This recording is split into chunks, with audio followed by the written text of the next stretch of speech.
It is hard to describe how difficult it was reading this book, essay, whatever you want to call it, let alone describe the contents of it. The best way to understand philosophy is to take your time with it, number one. Then, one thing you can do is take bits and pieces of it and try applying it in your everyday life. That is, living the philosophy that you are reading. In that manner, you can relate to the scenarios and thought processes that the author is talking about. Well, I did all of that, and still there is a large section of the text that I really could not understand at all. The entire book is divided into four parts. Well, the last part is called Myth of Sisyphus, but that's just a small parable. So I've put it in part three. But other than that, there are just these three very short essays, and each have so much scientific rigor to it. It almost reads like a scientific paper journal. So it was hard for me to keep track of all of the different things. Again, I did the usual taking notes and recording my thoughts and highlighting quotes in my Kindle and all of that. But still, there are so many things that I'm sure I didn't understand at all. So we are going to have that in mind before we dive into the book itself. And again, to begin this, I'll set the context, but I just wanted to say that everyone knows that you should imagine Sisyphus happy. But one of my favorite quotes from the book comes just before it, which is that the struggle itself toward the heights is enough to fill a man's heart.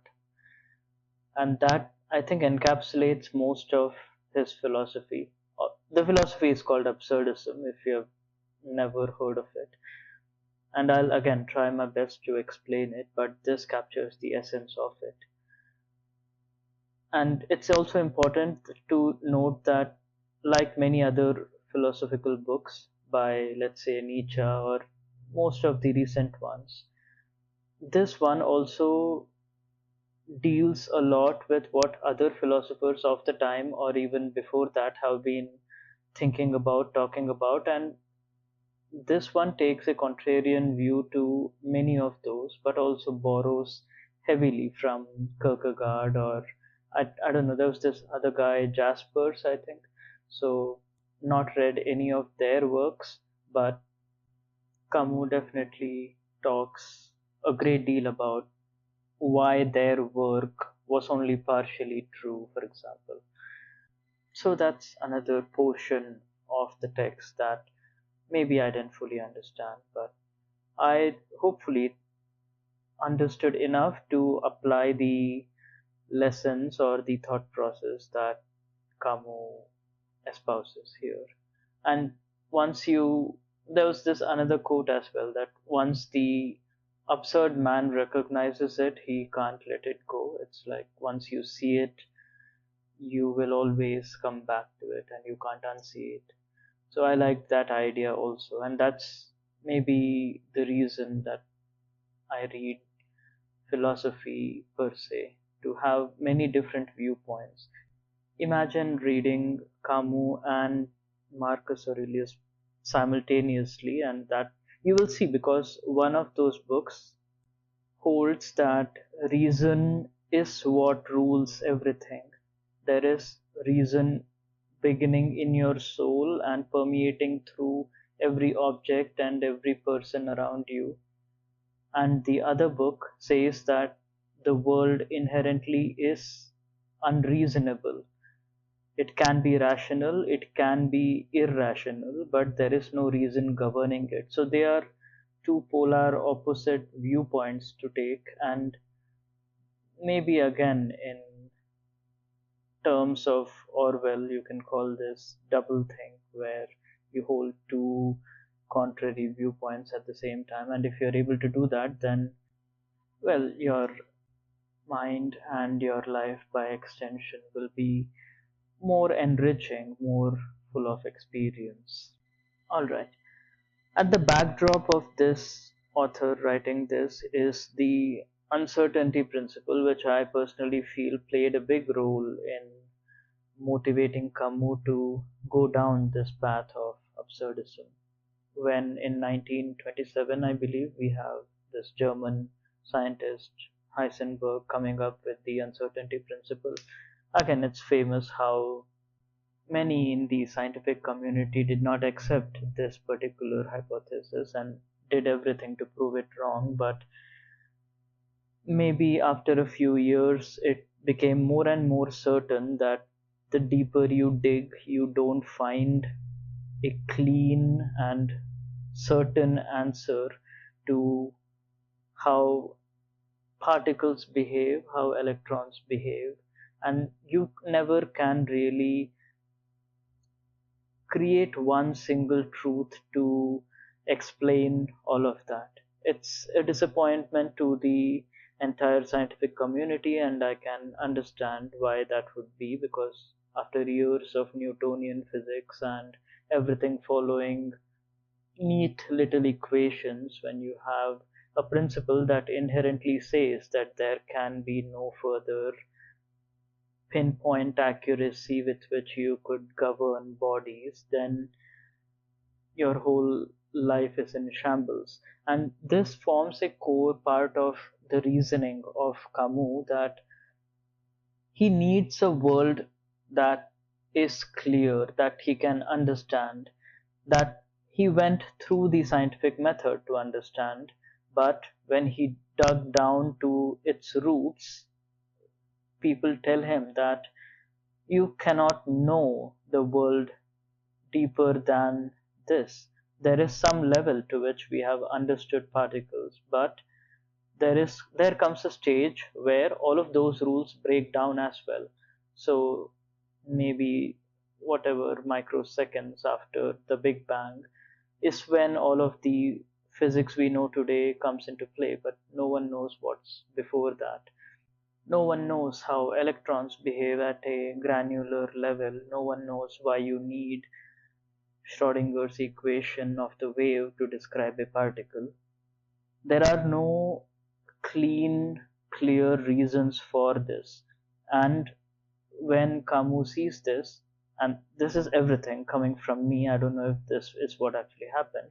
Camus argues that when you have a world where you cannot explain everything, then you have explained nothing, because what you're doing is you're just taking the events that you can see, you're drawing conclusions from it, and you're making rules.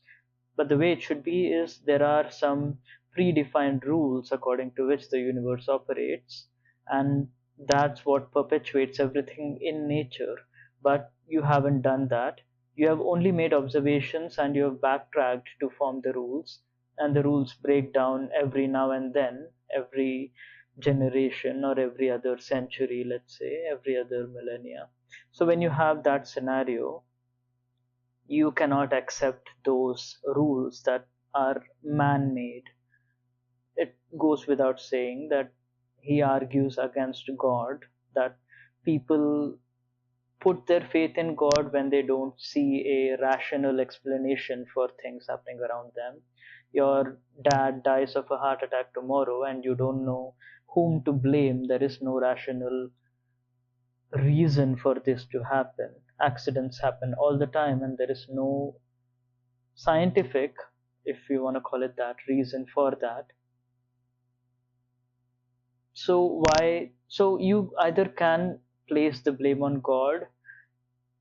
Scientific people will place the blame on you not being able to understand the workings of an atom, which would then help you predict, let's say, an upcoming heart disease, to take the analogy further. But again, when both of these things are true simultaneously, when there is no God, when there is no science to explain the things happening around you with accuracy, when you reject both of these, is when you come up with absurdism, because that's what's left. And the whole tenet of absurdism says that, again, number one, there isn't a single inherent reason in anything. Random things will happen, and that is the way of life. You have to embrace that. And the point is that there is no meaning to be sought after. So just live with acknowledgement of the absurdity around you, and that the world is full of pain and suffering, and you have to go through all of that and still be okay with it, because you are getting to experience things that many other species and many other inanimate objects cannot. He argues, again, very famously, against suicide, which is the, again, opposite of nihilism. And when I began reading this book, I thought that that's where this was going, that he would completely reject life in itself and say that suicide is the answer. He begins the book with, should you kill yourself? That is the primary question, as Hamlet says. And I know I butchered that quote, but you can look it up yourself. When you begin the essay like that, you realize, and when you argue that there is no reason, there is no meaning to be found in the actions of people, and random events happen, you conclude that there is no meaning to any of it, and you would quit. And what's wrong with killing yourself? But Camus says that it isn't in meaning that you should find purpose. You should find purpose in the struggle itself. And that's what, again, coming back to the quote that I like, the struggle is enough to fill the man's heart. All right, that's enough of me talking off the cuff. Let's see what I've written down. I think I touched on most of these points. Life gives meaning to death, and yeah, what's worth living for is worth dying for. Is, I think I was listening to Hamilton then, but okay. Why do any of it? Yeah, you follow the chain of reasoning to the absolute end, and you will meet death. Again, one of my favorite learnings from this book is that when you keep asking why to every single thing that's happening, you will realize that there are no answers. There are no, well, forget simple. There are no complicated answers even to the basic things that go wrong. And there is no single truth. There are truths, many different truths, but there is no truth. Again, he was taking a dig at Socrates, I think, when he said that you can never know thyself, because you will always be a stranger to yourself. The I that you talk about, you can never know what that is, because, again, it is something that cannot be explained. So why try at all? The only thing that is certain is that everything is absurd, and being absurd gives me a reason to live, because now you have this thing that you have recognized, and now with that in your consciousness, you can't kill yourself, because you know that ultimately there is no reason. There is this, again, one of my favorite quotes saying that, quote, I see many people die because they judge that life is not worth living. I see others paradoxically getting killed for the ideas or illusions that give them a reason for living. End quote. So you have this scenario where some people are dying randomly, some people are killing themselves, some people are dying for a cause. So you have these three baskets. The end result of all of them is the same, that is death. That is the absolute only certainty in life. So when you see that, you realize that none of it makes any sense. Everything is random, everything has no meaning, everything is absurd, and that is the only truth. to contradict himself. It is everything and nothing at the same time. Again, many different ways he says this same thing, and it really appealed to me. And I can definitely see in the even in the few weeks that I've been reading this, I've noticed way more absurd things than I normally would, and that is the whole point. You cannot kill yourself because it does nothing. That is not the answer. It's just avoiding the problem, and that you have to use living as a way of rebellion against that. The argument is basically, why surrender to suicide when you can rebel instead? Again, very powerful and something that I could relate hard to. Let's see what else I got. Life has no meaning. We touched on that. Why is Camus not satisfied with half measures? Yeah, that is another thing that I didn't quite get to. That why does it have to be that you should know everything about everything? There is no single truth, like you said, but maybe someone uh, can tell me what Camus' argument here is. But he always wants everything or nothing. There is no middle ground that he is happy being in. He does allude to taking this middle path, but I'll have to read a bit more of Camus before I quite understand this precisely. There is this book called The Rebel, which I know is equally good, so probably I'll pick it up next time I need a depressing book to put me down and under. Okay, what else do I have? Okay, despite all odds, choosing to push through while embracing absurdity is an act of revolt. Exactly. Suicide is the opposite, which is, yeah, denying the conflict in itself, and it's just giving up. So why do that when you can revolt instead? Rejecting suicide and allowing for the absurd gives me my revolt, my passion, and my freedom. Again, a very interesting thought where he talks about God is that you can either blame God for all the absurd things that happen, and here absurd is used in a very broad sense. It can be good or bad, but for all the things that you cannot explain scientifically, you can blame it on God, and specifically for evil because that deals with freedom. Do you have the freedom to be evil, to handle evil, is how he tackles it. He says that either you can blame God and hence take a leap of faith and escape this corporeal realm, or you are, and in that case, you won't be free, obviously, because God has all the power. Or you can say that you are free, but then you are responsible for all the evil that is happening around you, but then God has no power then, because you recognize that it is in man's heart that evil resides, and good luck explaining that. And one final point being that you haven't been taught how to live, you have been taught how to follow instructions, how to maintain a routine.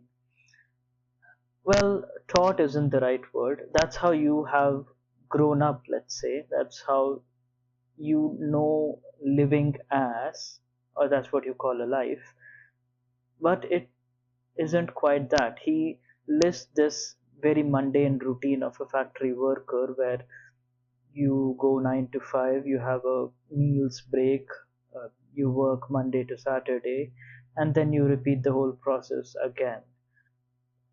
So when you live life like that, you have no time for introspection, and you basically haven't been taught how to think. You are just doing things because it has become a habit. Thinking is not in your routine at all, and you don't know how to do it because you never took time out to do that. But when you do it is when you realize that all of it is a charade, a happy show that you have put on for yourself, and you can break it at any time and still have no contradiction. He calls, I remember, Sisyphus, that someone, maybe Homer, called Sisyphus the greatest man alive or the greatest philosopher alive at that time, or something like that. And then the next sentence says that no, Sisyphus was described by someone else as a highwayman, and he says that he sees no contradiction in those two sentences. It's very interesting when you look at it through that lens and you realize that, oh yeah, you that absolutely makes sense. To sum up my review, how would I do it? Great book, a very difficult read, so please take your time with it. And once you see it, you can't unsee it, so bear in mind that too. But there are huge sections of the text which are very dry, very argumentative with other philosophers instead of putting forward your point. Well, he does that, but okay, that's just a part of it. And then I found it very difficult, so I'm going to pick up something easy next. But it is important reading for anyone who's interested in philosophy. So there it is. Thank you for listening.